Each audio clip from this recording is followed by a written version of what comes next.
Mi hijo me abofeteó durante una cena de cumpleaños, delante de la familia y de su jefe. Todos se rieron, así que decidí revelar la verdad que había guardado durante 30 años. Y entonces empezó a suplicar. Me alegra que estés aquí. Quédate hasta el final y dime desde qué ciudad ves mi historia. Quiero saber hasta dónde ha llegado. La tensión ya se venía cocinando desde antes de sentarnos a la mesa. Una tensión callada, arrastrada, de esas que se te clavan en la espalda antes de que alguien diga algo. Cada sonrisa estaba forzada.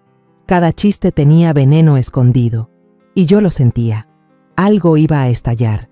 Solo era cuestión de quién se rompía primero. No fue el golpe lo que me dejó helada. Fue que mi hijo, Isaías, no dudó. No vaciló. Se quedó parado ahí, con la servilleta en una mano. La otra seguía levantada, como si hubiera espantado una mosca. ¿Y los demás? Se rieron. No todos al mismo tiempo. Primero unas risitas incómodas. Jimena soltó una risita tonta detrás de su copa de champaña, con los ojos bien abiertos como si no creyera lo que acababa de pasar. El jefe de Isaías soltó un silbidito, como si lo hubiera impresionado. Hasta los gemelos, mis propios nietos, se removieron en sus sillas fingiendo que no vieron nada. ¿Qué dije yo? ¿Qué fue tan grave? Solo sonreí y dije, Jimena, ese vestido me recuerda a uno que usé en el 84. Pareces estrella de cine. Eso fue todo. Eso fue lo que prendió la mecha. La cara de Jimena se tensó como cuando amarras una bolsa con hilo. Se giró hacia Isaías y le susurró algo. No escuché qué, pero luego vino la cachetada. No lloré. No grité. Levanté la mano, despacio, firme, y me toqué la mejilla. Estaba caliente. Ese tipo de calor que se te extiende cuando entiendes que alguien que amas ya no te ve como alguien que merece ser cuidado. Miré a Isaías, no al hijo que crié, sino al hombre que ahora ocupaba su lugar, y por primera vez en años lo vi tal cual. No como el niño por el que di tanto, ni como el hombre por el que me partí en dos. Lo vi como alguien que, en algún punto del camino, reescribió nuestra historia a su antojo. Jimena soltó un suspiro pesado. Siempre está tratando de que todo se trate de ella, murmuró, lo suficiente fuerte para que todos la escucharan. La gente que alguna vez llamé familia se removió incómoda. Un invitado carraspeó. Otro se sirvió más vino. Nadie me miró a los ojos. Alicé la servilleta en mi regazo. Mis manos no temblaban. Ya no. Luego me volví hacia Isaías, lo miré directo y le dije, con la calma del anochecer, ya veo, es hora. Eso fue todo. No grité, no aventé el vino, ni salí corriendo, ni supliqué por cariño. Nomber solo, me puse de pie, enderecé la espalda, me ajusté el collar de perlas en el cuello, las mismas que usaba el día que firmé los papeles para que Isaías pudiera ir a la universidad sin deber un peso. El silencio en la mesa retumbaba más fuerte que cualquier palabra. La mejilla aún me ardía, pero algo más se encendió por dentro. No era rabia, no era tristeza, era algo más viejo, un saber. Doblé la servilleta, la dejé junto al plato intacto y miré una vez más al niño que se volvió un extraño, el niño por el que una vez me culpé. Pero esa es otra historia, para otra noche. Esta noche simplemente me fui. No había pensado en esa noche en décadas, pero cuando estaba parada afuera del restaurante, con el frío atravesándome la blusa, me volvió de golpe, nítido como la luna sobre el estacionamiento.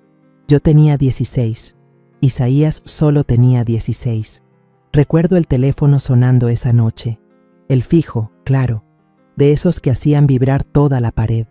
Era casi medianoche, y el corazón ya se me había subido a la garganta antes de contestar. Señora Ramírez, dijo el oficial, va a querer venir a la delegación. Y así, mi mundo se volteó. Isaías había sido arrestado. Posesión con intención de distribución, cocaína, no unos churros o cosas de mocosos. Nombre cocaína, en bolsitas, etiquetada, en la guantera, en el bolsillo de su chamarra, incluso detrás de la visera. Dijeron que era suficiente para ser delito grave. Manejé hasta allá en pantuflas y gabardina, sin brasier, sin maquillaje, nada más el instinto empujándome. Ese tipo de pánico, el que te quema la sangre y la cambia por urgencia. Cuando llegué, Isaías estaba acurrucado en la celda, queriendo parecer duro pero deshaciéndose por dentro. El detective no se anduvo con rodeos. Esto va a ir a juicio. Le esperan varios años en la cárcel. Estamos hablando de prisión, señora, no de un centro de menores. Y yo hice algo que nunca le confesé a nadie. Miré a ese oficial directo a los ojos y le dije, «Es mía». Él parpadeó. «¿Perdón?». Lo repetí, con firmeza. «La droga es mía. Él iba manejando mi carro. Esa chamarra también es mía. Se me olvidó que estaba ahí». El cuarto se quedó tan en silencio que se escuchaba el zumbido de la máquina de refrescos al final del pasillo. El oficial levantó la ceja. «¿Está segura de eso, señora?». Asentí con la cabeza. «Revise mis antecedentes. Va a ver que nunca me han puesto ni una infracción». Lo hizo, y dejaron que Isaías se fuera. ¿Yo?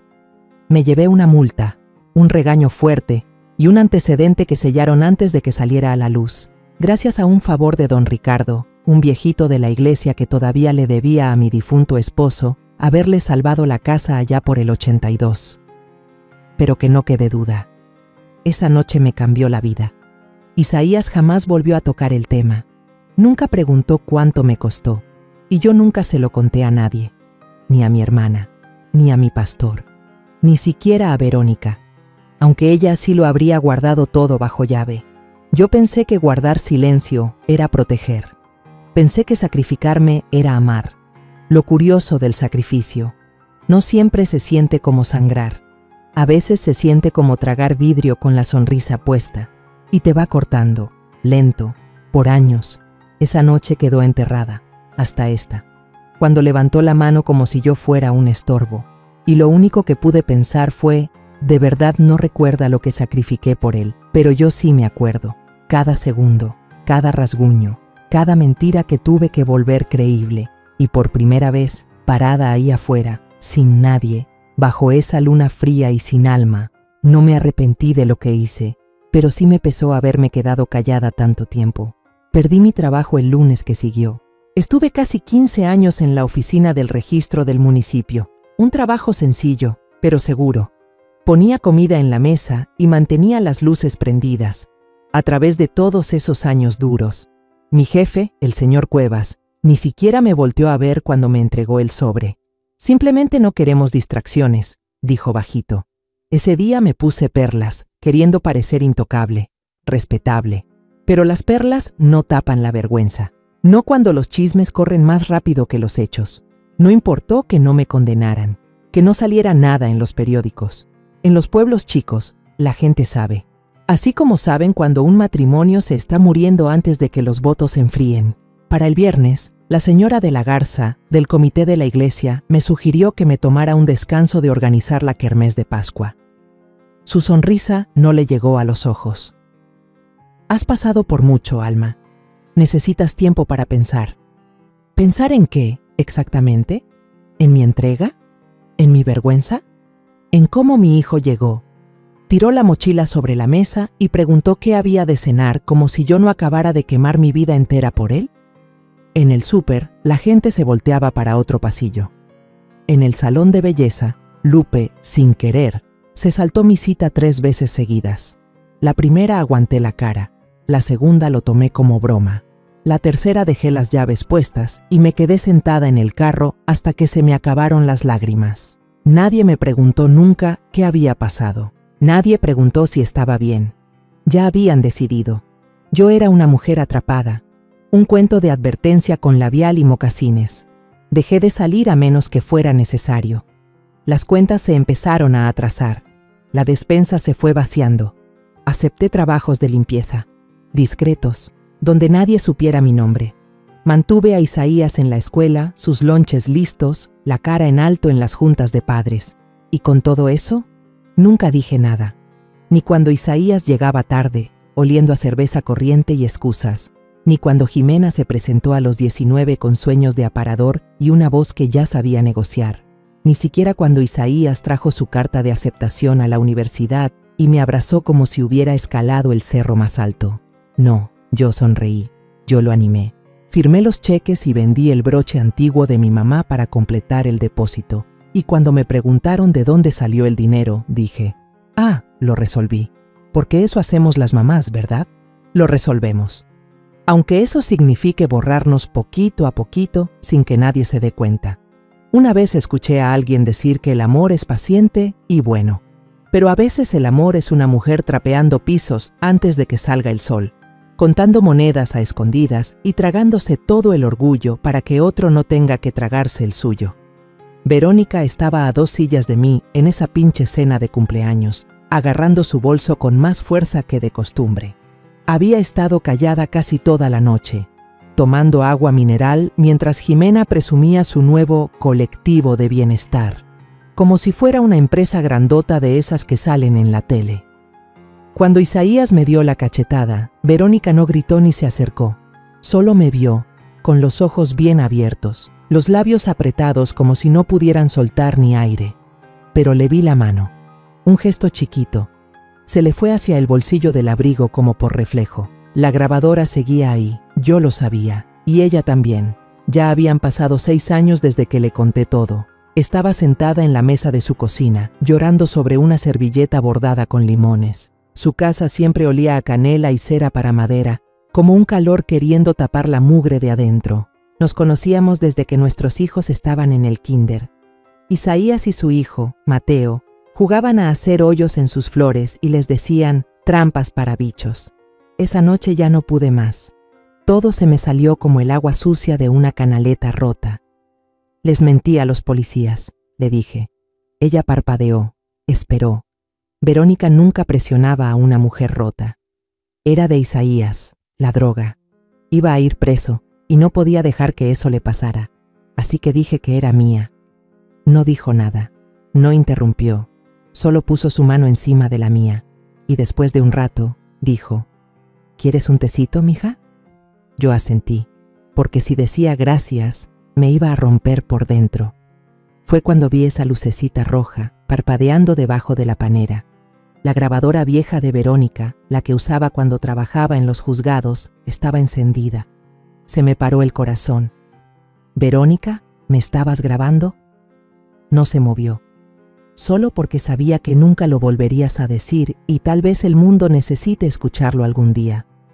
No discutí, no podía, solo asentí. Con los ojos llenos de sal y pena, esa grabadora fue a dar a su caja fuerte esa misma noche, y esta noche, en la cena, estaba en el bolsillo de su abrigo. Cuando Jimena alzó la voz, cuando Isaías levantó la mano, cuando la risa se apagó en ese silencio espeso, Verónica metió la mano al bolsillo solo un segundo y tocó la grabadora, no para mostrarla, no para amenazar, solo para acordarse y para que yo también supiera que la verdad ya no estaba flotando en la oscuridad. Tenía peso, tenía cómo probarse. Y Verónica, ella ya no iba a dejar que yo la cargara sola. Jimena se está expandiendo al cuidado de la piel ahora, dijo Isaías desde la cabecera de la mesa, moviendo su copa como si hubiera conquistado Wall Street. Tiene una cosa de retinol con rosas. Las chicas de su oficina la aman, dijo, sonriéndole como si ella fuera la luna de su cielo prestado. Ay, es solo un negocito extra, dijo Jimena, quitándose una pelucita del hombro. Empezamos con $10,000, lo justo para el inventario. $10,000. Moví el agua con la pajilla, el pedacito de limón flotando callado como si supiera que no debía hacer ruido. Ese dinero salió del juego de té de mi abuela. Plata pura, con bordes tallados, del tipo que la gente antes sacaba solo para los domingos. Lo tuve guardado años, envuelto en lino, esperando dárselo a alguien que lo mereciera.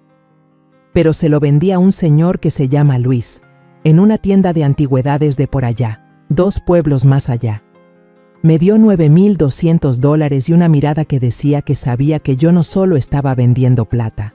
La diferencia la completé con el dinero del mandado. Le dije a Jimena que había encontrado unos bonos viejos. Ni preguntó qué tipo. Y ahora estaba aquí, hablándolo como si hubiera caído del cielo. En la mesa, Isaías se arrancó con una historia sobre su maestría. «Nunca voy a olvidar ese último semestre», dijo, viviendo a puro Maruchan, estudiando hasta las 3 de la mañana. «Pero valió la pena, ¿a poco no?». Todos asentían con sonrisas bien puestas, como si las hubieran pintado en la cara. Nadie sabía que yo trabajé de noche en la tintorería por 2 años para completar lo que faltaba de su colegiatura. Llegaba oliendo a almidón y químicos, los pulmones raspados por el vapor. Una vez que mencioné que las máquinas hacían un ruido horrible y pesaban un mundo, Isaías apenas y lo tomó en cuenta. «Hubieras buscado algo más tranquilo, mamá». No sé qué esperaba. ¿Gracias? ¿Un poco de reconocimiento? Algo más que ese asentimiento seco que me daba cada vez que cobraba el cheque. Yo solía repetirme, no es por las gracias, es por amor. Pero el amor que solo va para un lado es como una creciente. Te revuelca. En la mesa, Jimena sonrió con esa finura que le sale natural y dijo, «Estamos pensando en comprar una casa en el lago, un lugar privado, para que los niños se desconecten tantito. Ya sabes, la riqueza verdadera es la que se pasa entre generaciones». Mi tenedor se quedó a la mitad del camino. La riqueza verdadera es generacional. No tenían idea, ninguno. No sabían que vendí mi anillo de bodas en la crisis del 2008 para pagar la renta de Isaías cuando tronó su startup. No sabían que dejé pasar mi tratamiento dental para que Jimena pudiera ir a un retiro de negocios en San Miguel de Allende. No sabían que las únicas vacaciones que tomé fueron ese fin de semana en un motel barato mientras ellos pintaban mi cuarto sin decirme nada. Cuando regresé, todas mis fotos viejas ya no estaban en las paredes. «Pensamos que ya era momento de algo más moderno», había dicho Jimena. Yo nomás asentí, como siempre. Volteé a ver la mesa, las risas, los platos llenos, las copas de cristal que antes eran mías, y me sentí como un fantasma en mi propio velorio. No dije nada, pero adentro algo viejo se movió, algo que había enterrado entre guisados y pagos de colegiatura, entre silencios y el yo lo cubro. No era coraje, era memoria. Ellos creen que fui generosa, pero la verdad es que yo daba porque ellos nunca dejaron de tomar, y yo los dejé, hasta ahora. No creo que quisieran borrarme. No al principio. Empezó como la neblina. De a poco, despacio. No te das cuenta de qué tan densa se volvió hasta que ya no ves para dónde vas. Una Navidad noté que no llegó la foto familiar. La siguiente Pascua, nadie me pidió que llevara los huevos rellenos. Y luego vinieron las fotos, esos cuadritos brillantes llenos de recuerdos, puestos en internet. Isaías y Jimena en Disney, los cuates soplando las velitas, un viaje a la playa, un campo de calabazas, pijamas iguales en el Día de Gracias. Yo no estaba en ninguna. Le di clic a cada una como si estuviera viendo la vida que se suponía que era mía. Un pie de foto decía, agradecidos por la familia. Me quedé viéndolo tanto tiempo que se me aguaron los ojos. Yo estuve ahí en cada cambio de pañal, cada fiebre a las 3 de la mañana, cada portazo de adolescente y cada graduación. Pero de alguna forma me fui borrando. Las llamadas no se respondían, los mensajes se leían y ya. Siempre era yo la que buscaba, nunca la buscada. Si lo decía, salía que era sensible. Estás muy ocupada, mamá, ya sabes cómo es la vida. La vida se volvió más ocupada, y yo más callada.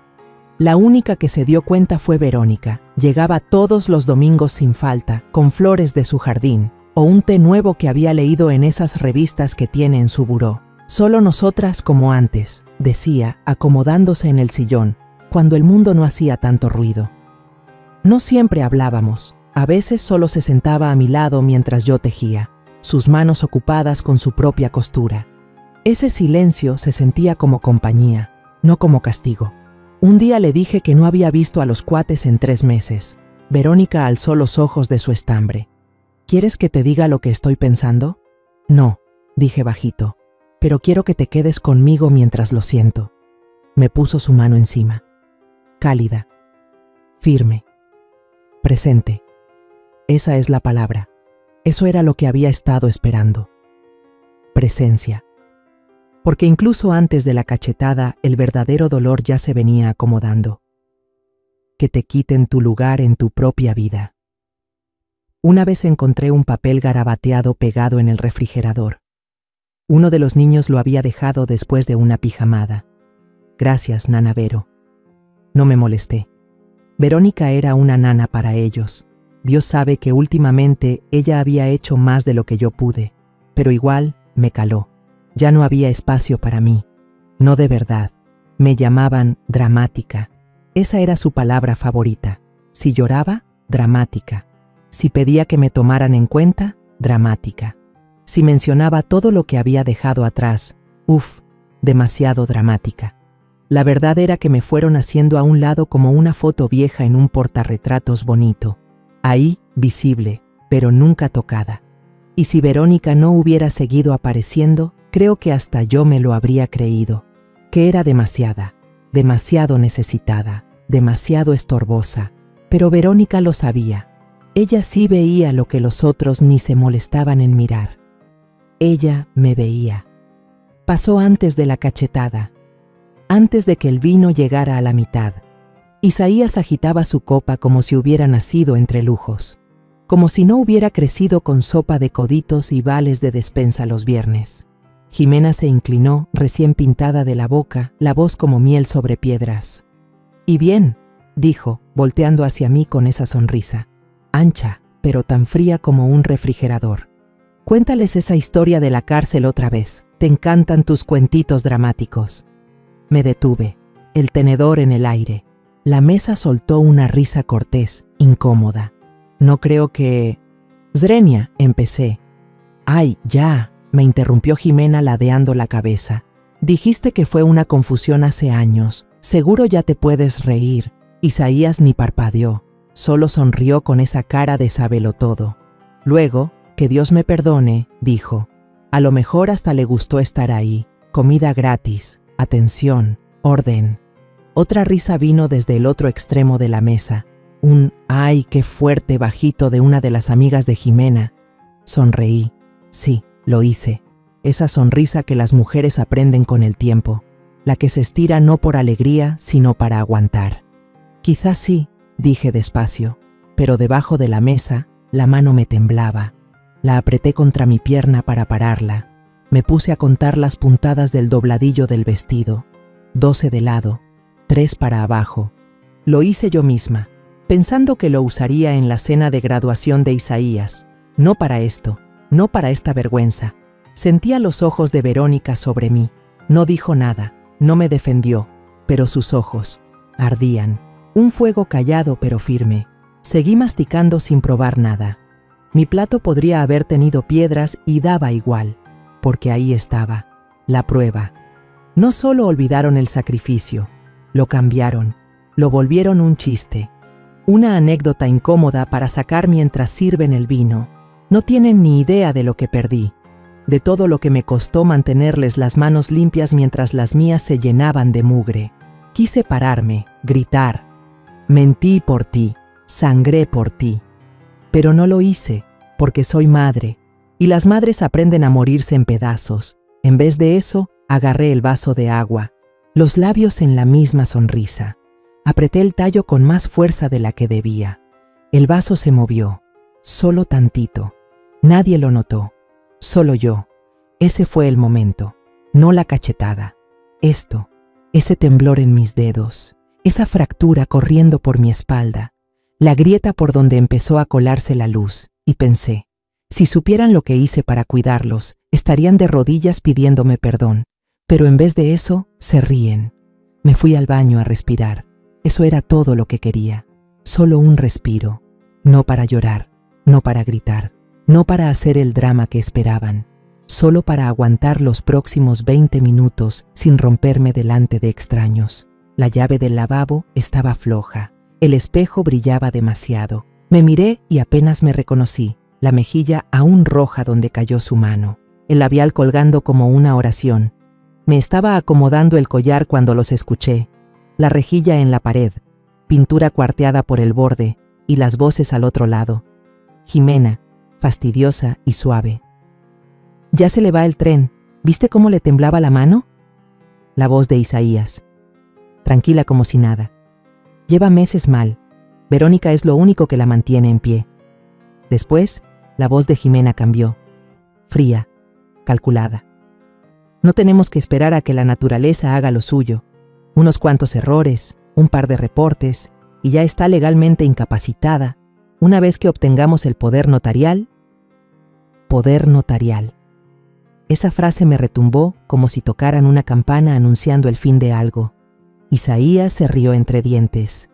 Haces que suene tan turbio, Jimena. No es turbio, es inteligente. ¿Cuánto tiene? ¿Solo la casa? Y lo que queda en sus cuentas. Isaías otra vez, más bajito. Es terca, nunca va a firmar por su cuenta. Luego, risas, bajitas, casi susurradas. Las copas chocaron, un brindis. Me quedé ahí, sin moverme. Una mano agarrada al lavabo de porcelana. La otra, tocando todavía las perlas en mi cuello.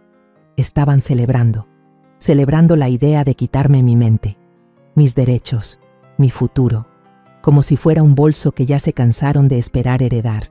Un poco de papeleo, unas llamadas, un golpe de estado limpio y sin ruido. No lloré, no entré gritando a la sala, solo me miré en el espejo, vi a la mujer que los había salvado más veces de las que podía contar, y dije en voz bajita para nadie: esta vez no. Pensaban que se me estaban yendo las cabras, que lo piensen. Pensaban que era frágil, que lo piensen. Se les olvidó que lo más peligroso del mundo es una mujer callada que sabe bien dónde guardó la verdad.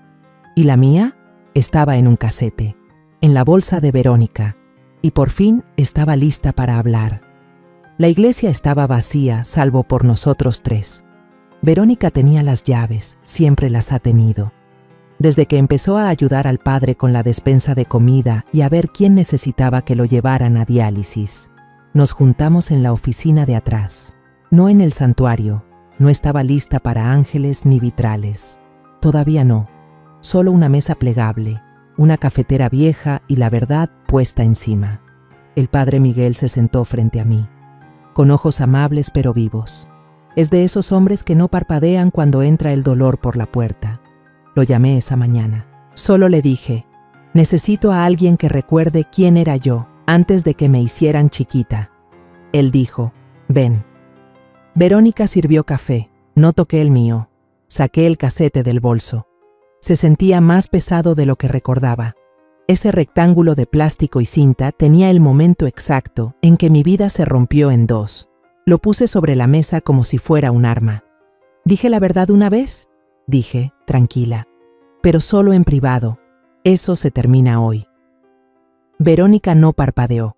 Solo empujó un sobre manila sobre la mesa. Adentro había una transcripción a máquina, notariada, con testigos, legal. Saqué copias, dijo, su voz suave pero firme. No sabía cuándo ibas a estar lista, pero sabía que lo estarías. La miré, mi única testigo, mi única amiga, y pensé: toda mujer necesita una Verónica, solo una que no se espanta cuando el agua se enfría. El padre Miguel abrió el sobre. Leyó un buen rato en silencio. Cuando alzó la vista, solo preguntó: ¿quieres justicia? ¿O paz? Respiré hondo, de ese tipo de respiro que sabe a tierra mojada después de un incendio.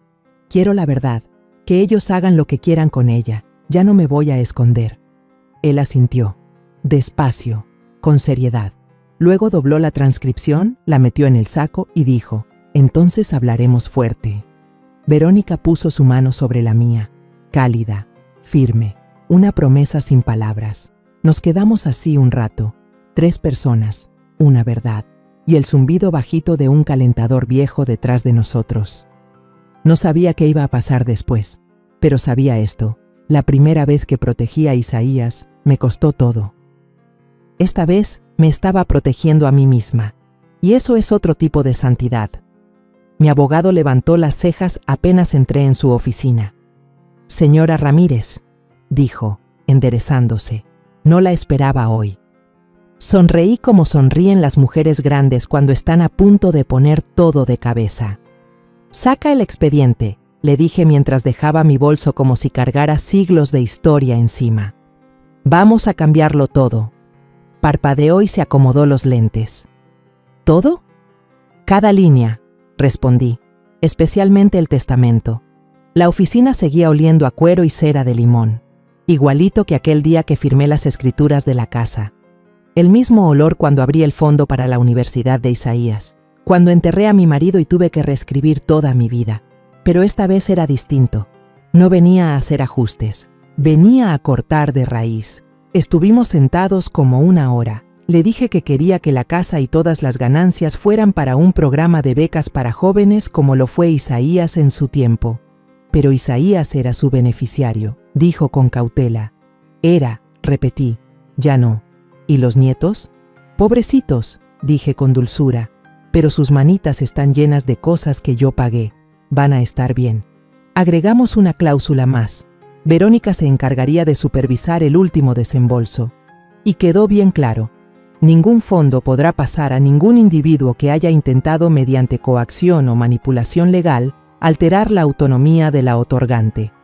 ¿Quiere que avise a la familia?, preguntó mi abogado. Le sonreí. Ay, no, mi vida. Eso lo haré yo misma, en persona. Levantó la pluma. ¿Cuándo? Pronto, dije. Muy pronto. Esa misma tarde le llamé a Jimena.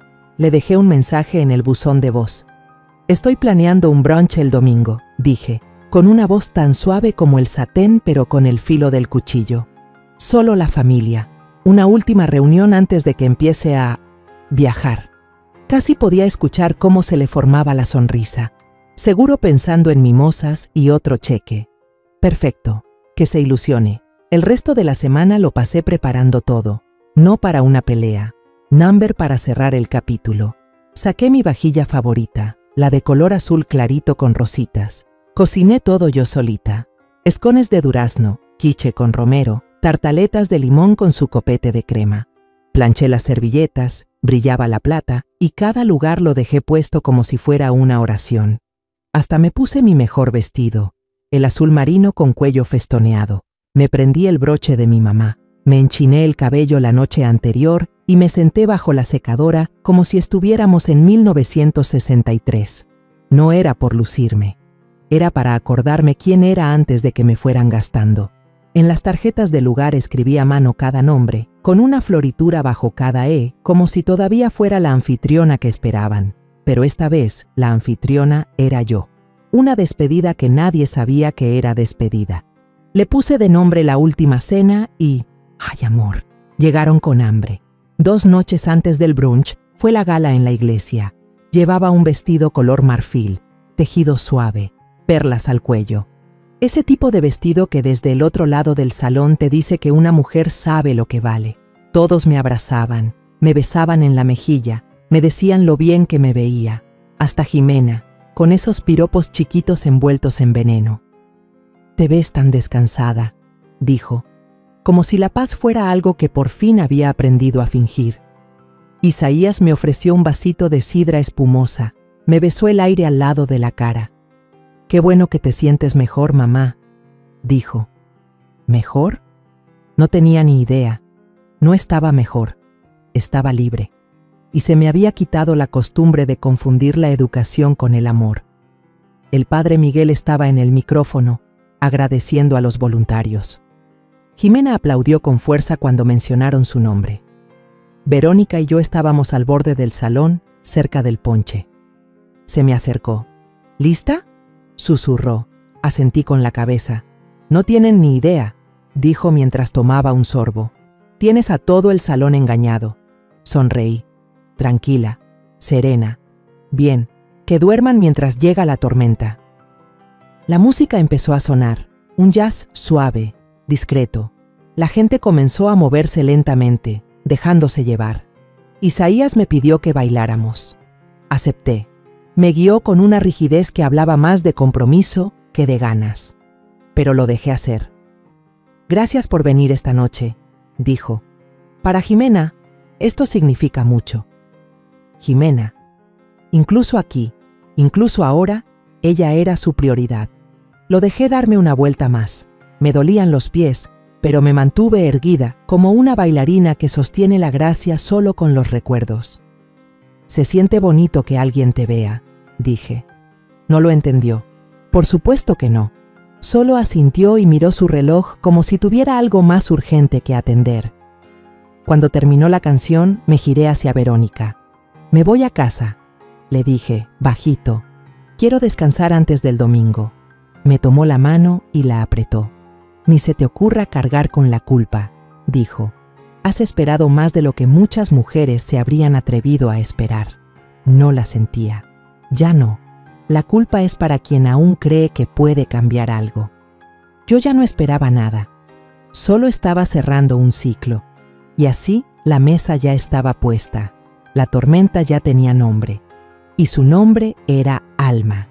El domingo amaneció claro, tibio. De esas mañanas que casi logran hacerte pensar que la tranquilidad puede durar. La mesa estaba preciosa. Mi vajilla antigua, con flores azules. Las servilletas de lino dobladas en forma de cisne. Las copas ya llenas de mimosa burbujeando. Y una vela de durazno encendida en el centro, como una oración discreta. Jimena fue la primera en entrar, con el teléfono en la mano, tomando fotos del desayuno. Dios mío, está divino. Deberíamos hacer brunch así más seguido. Isaías entró detrás de ella, con las gafas de sol todavía en la cabeza, como si ser honesto le diera alergia. Los gemelos se dejaron caer en las sillas, ya con cara de fastidio, preguntando si había wifi. Yo me senté al final de la mesa, no en la cabecera, no hoy.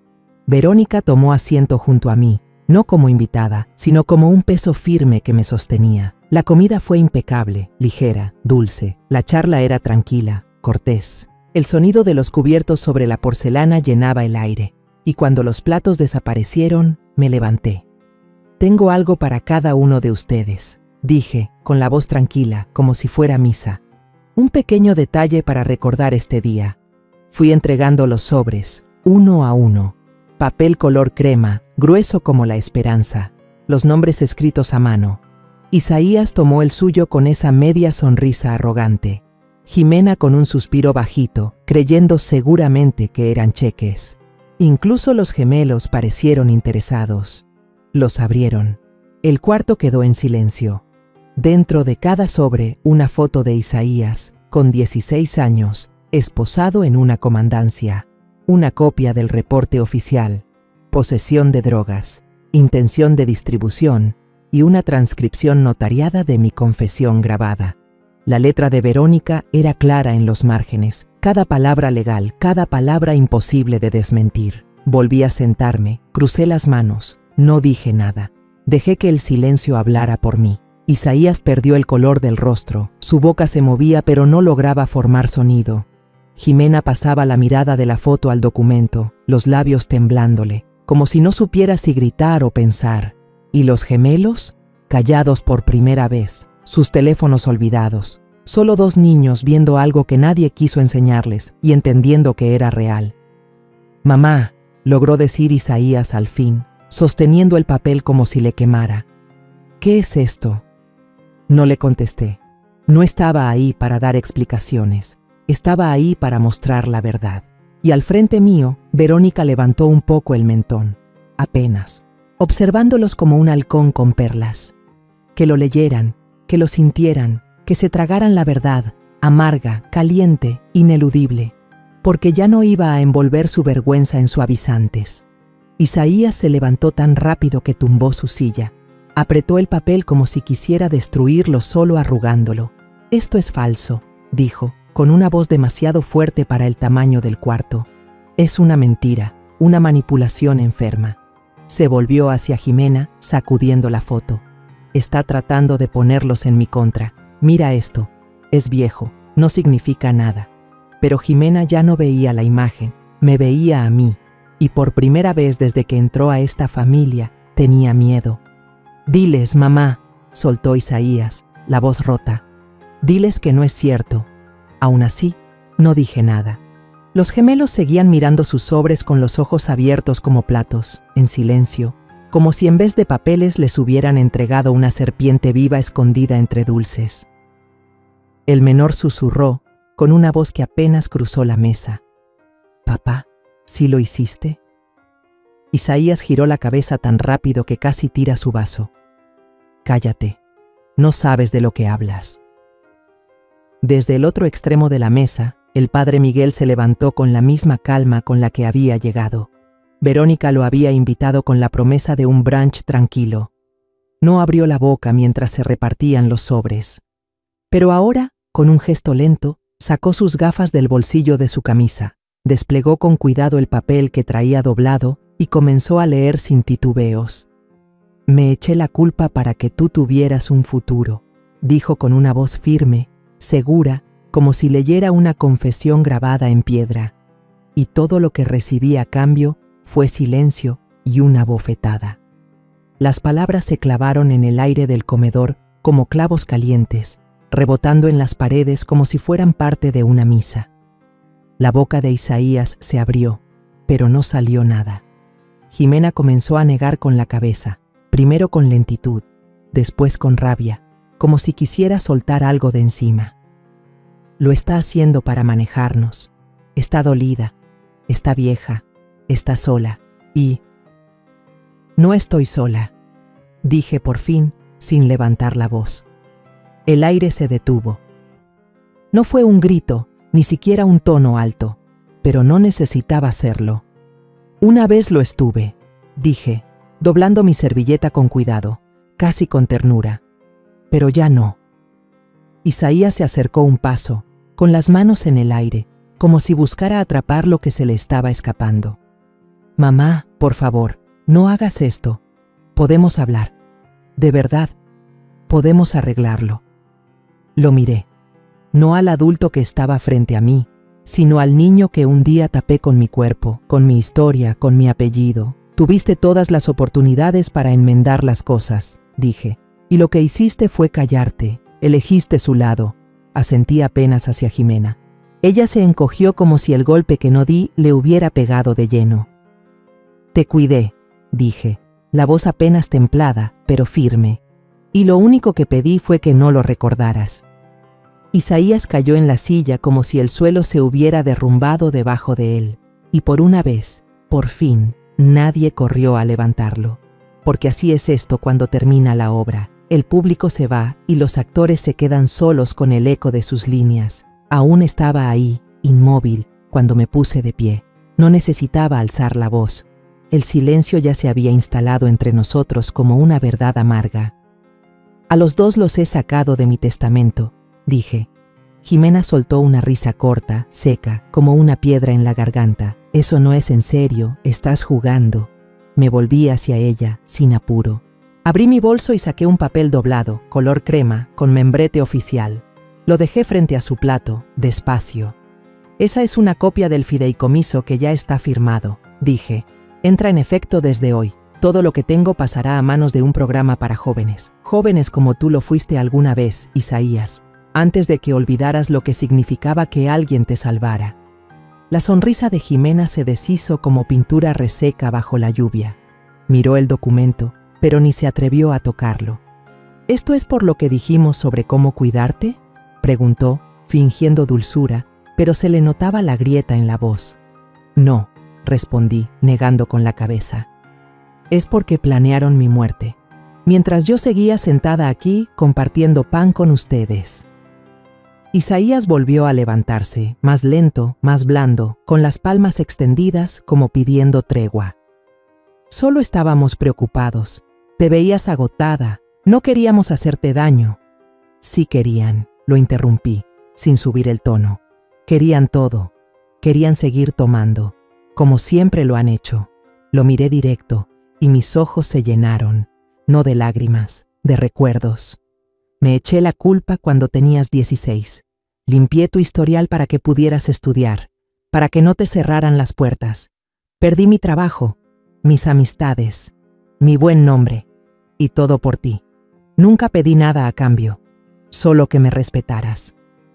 Isaías no dijo nada. Solo tragó saliva con fuerza, sin poder esconderlo. ¿Y qué recibí?, pregunté, y ahora sonreía con tristeza. Me diste una bofetada delante de tus hijos, porque te dio pena que dijera algo que tu esposa no podía controlar. Nadie se movió, ni los gemelos.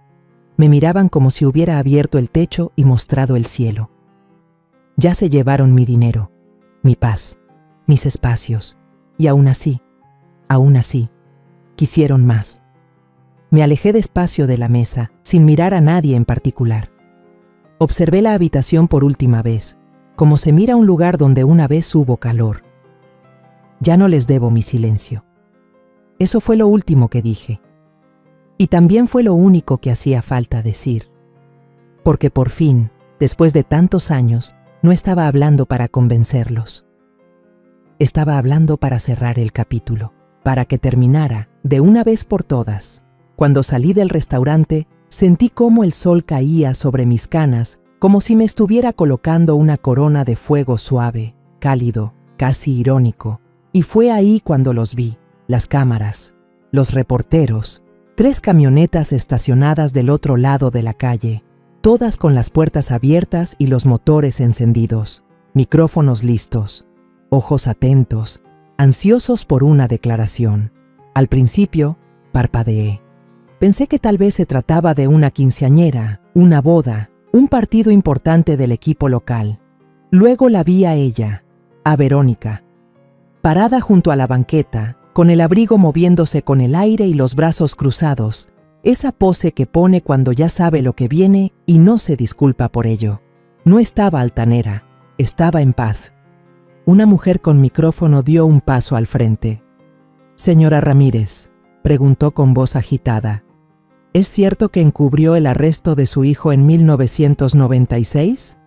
No me moví. No volteé hacia las puertas del restaurante ni hacia lo que dejaba detrás.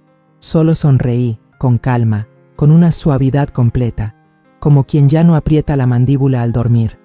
Dejen que la verdad libere a alguien, dije. Hice una pausa, tomé aire. Fue ese tipo de silencio que una se gana. Yo ya lo estoy. Ella parpadeó, sorprendida por la calma con la que respondí. Entonces Verónica caminó hacia mí, sus tacones golpeando la banqueta con esa seguridad que aprendimos de nuestra madre. Abrió la puerta del taxi que me esperaba. Era uno de esos taxis amarillos de toda la vida, no una camioneta negra con chofer y agua embotellada. Algo sencillo, seguro, como yo. Subí sin decir nada más. El conductor preguntó a dónde íbamos. Le entregué un sobre. Dentro estaba mi itinerario. 2 semanas por la costa del Mediterráneo. Nombre del barco, Libertad. Desde la banqueta, Verónica levantó la mano para despedirse. Tenía los ojos húmedos, pero no por tristeza. Era otra cosa. Alegría, tal vez. Orgullo. Yo no lloré. Ya lo había hecho. A puerta cerrada, en coches mal estacionados, en las bancas frías de la iglesia. En silencio. Pero no hoy. Hoy iba hacia un lugar donde la sal en el aire viene del mar, no de las heridas viejas.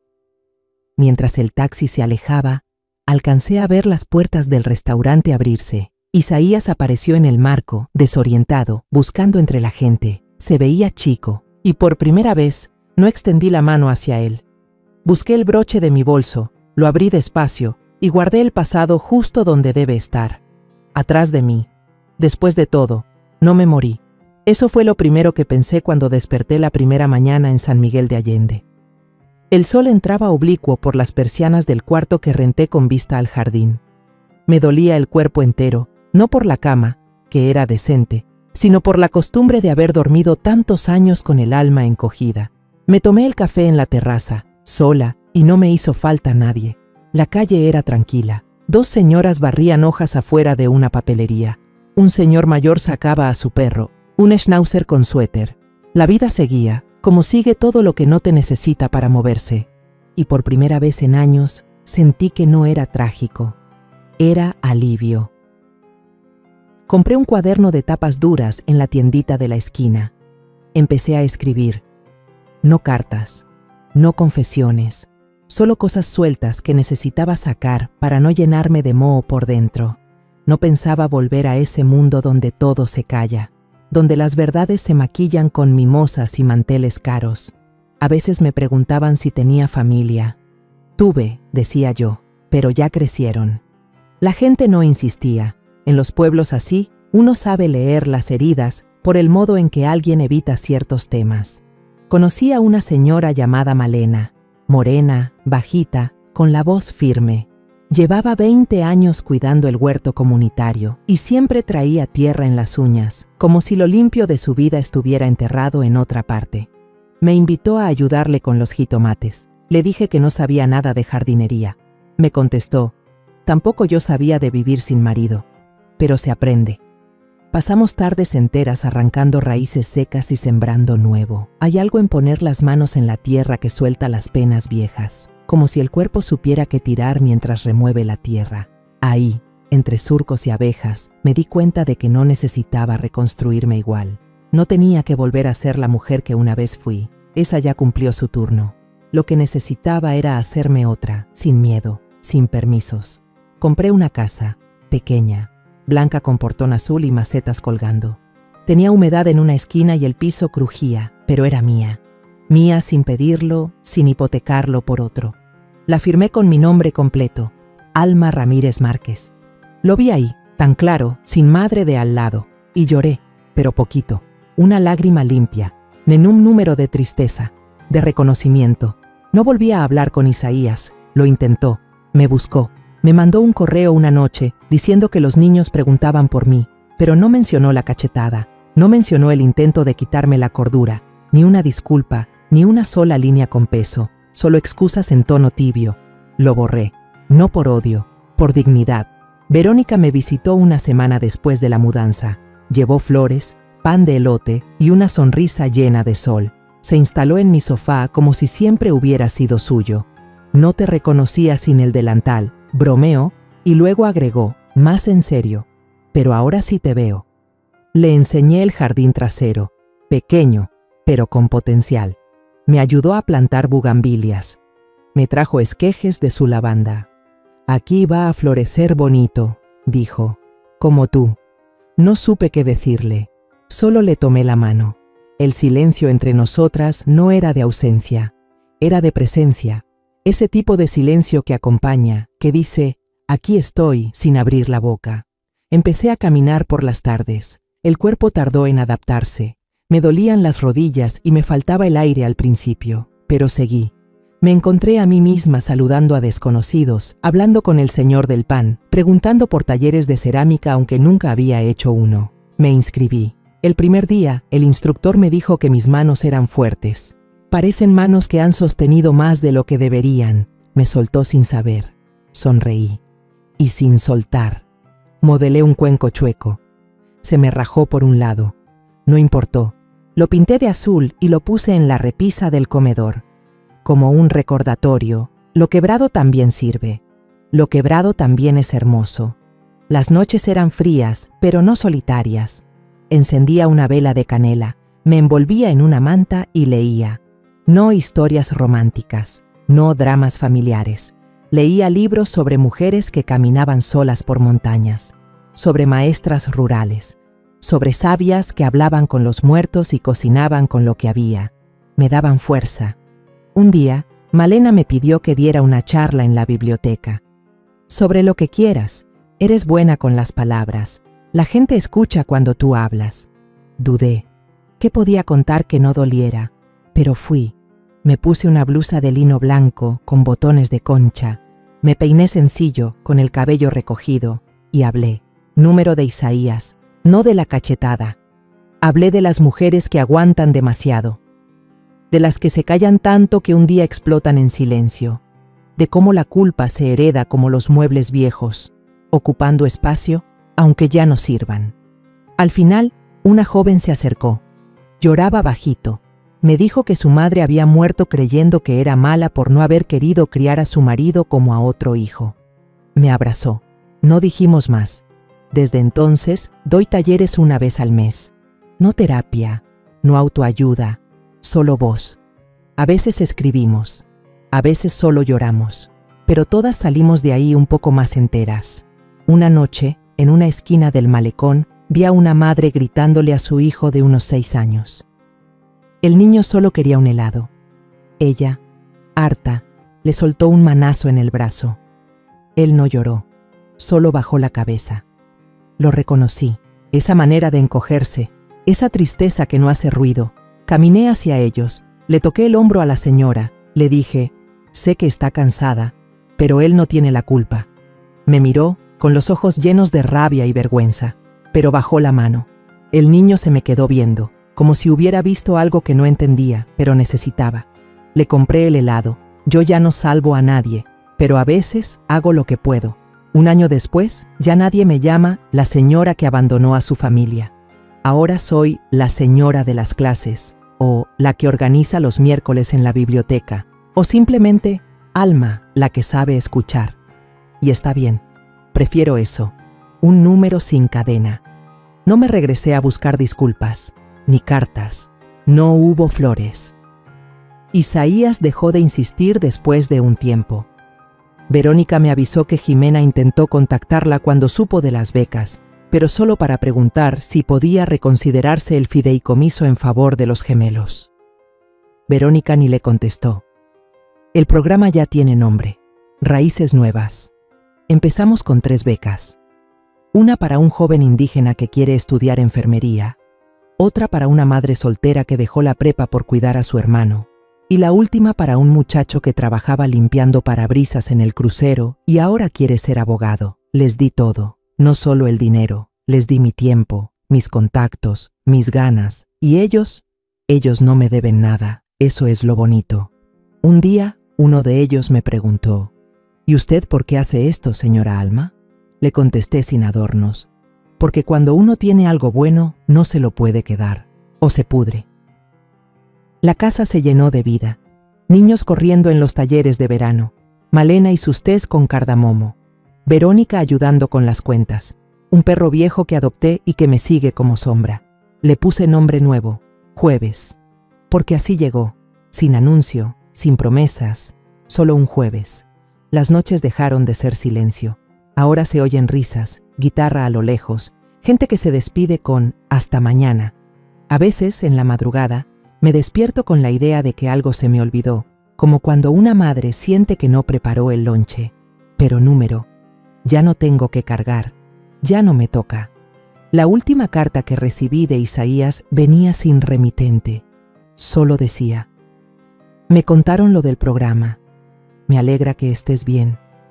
Espero que algún día puedas decirme en persona que me perdonas. Si no está bien, solo quería que supieras que te pienso. La leí en voz alta, sentada en el patio. Luego la rompí en 3. No por odio, sino porque ya no tenía a dónde guardarla. No me toca perdonarlo. Le toca a él aprender lo que eso significa. Yo ya hice mi parte. El último domingo de ese año, nos reunimos en la plaza para la posada comunitaria.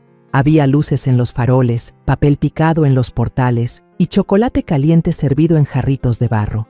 Me senté en una banca al lado de Verónica. Jueves se acostó a nuestros pies, cansado pero feliz. «Sabes que tu nombre está en la placa del programa, ¿verdad?», me dijo. No lo pedí. Por eso está ahí. Nos quedamos viendo a los niños quebrar la piñata. Gritaban como si la vida fuera una fiesta que no se acaba. Yo solo pensé, así debió haber sido desde el principio. La música comenzó. Un trío tocaba boleros viejos. Una mujer me sacó a bailar. Rió cuando le dije que tenía 2 pies izquierdos. «Aquí no venimos a competir», dijo. Y ahí estábamos, 2 mujeres grandes bailando bajo las luces, como si el pasado fuera solo una anécdota mal contada. La iglesia tocó campanadas. El aire olía a buñuelos y canela. Y yo, en ese instante, entendí algo que antes me dolía. Ya no era madre de nadie que me negara. Era madre de mi nueva vida. Y bastaba. Unos días después, me llegó una caja por mensajería. Sin tarjeta. Solo una grabadora vieja. Era la de Verónica. La misma. La de siempre. La abrí. Dentro, un casete nuevo con una sola etiqueta. Tu voz también merece quedarse. No lloré. Solo apreté play. Mi voz salió bajita, dudosa al principio. Luego más clara. Era yo, contando todo. Desde la patrulla hasta la última cena. Y al final decía, si esta grabación se escucha algún día, que no sea para lastimar, que sea para que otra mujer, que se está callando demasiado, sepa que no está sola. Lo grabé la semana que me mudé. Me lo debía. Ahora tengo una vida con puertas abiertas, donde nadie entra a gritar, donde las fotos nuevas no borran las viejas, donde no me tengo que explicar para que me quieran. La verdad ya no pesa, ahora flota, como una hoja en el viento, como algo que ya no necesita ser escondido. Y si un día alguno de ellos llega, los nietos tal vez, buscando respuestas, no voy a esconder nada. Solo les voy a contar, desde este porche donde florecen las bugambilias, que una vez una mujer se cansó de esperar. Y en vez de pedir permiso, se fue. Y al irse, por fin, se encontró. Contamos esta historia basada en hechos reales. Los nombres y lugares han sido cambiados para proteger la identidad de la persona involucrada. Es la historia de una madre que sacrificó toda su vida por sus hijos y nietos, y al final fue despreciada, utilizada y abandonada. Pero cuando ya no le quedaba nada que perder, se levantó, y esta vez vivió para ella misma. No la contamos para juzgar, sino para que quien escuche se detenga a pensar, ¿cuántas madres están sufriendo en silencio dentro de su propio hogar? Ahora, tengo curiosidad por ti, que estás escuchando mi historia. ¿Qué harías si estuvieras en mi lugar? ¿Te ha tocado vivir algo parecido? Déjamelo en los comentarios. Mientras tanto, te dejo en la pantalla final otras 2 historias que son favoritas del canal y que sin duda te van a sorprender. Gracias por quedarte hasta aquí.